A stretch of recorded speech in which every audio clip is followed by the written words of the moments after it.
Want to know how to explore groups in PlantNet? Well, no worries. In this video, I'm going to show you an easy step-by-step guide on how you can do it. It's super simple and under a minute, so let's get straight to it. Now, first things first, simply open up your PlantNet website. So you can just simply head towards your favorite web browser and type in identify.plantnet.org. So once you're there, you should be provided with this interface right here, and make sure you are logged in. We have also created a video on how to log in, so make sure to watch it. So once you've done that, joining or exploring a group is pretty simple in PlantNet. So once you're under this interface, on the top right side, you should be seeing Identify and Explore right here. So you should be clicking Explore or hovering on it. That should be right beside Identify. And right here, you should be seeing Groups under Contributions. So you can just simply select it.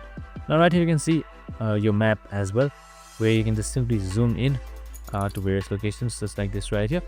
And you can just simply scroll down and see so much more groups that you can just simply join. And that's it. I hope this video helped. If it did, make sure to like, subscribe, and tune in with us for more of these videos. Have a good day and see you in the next one.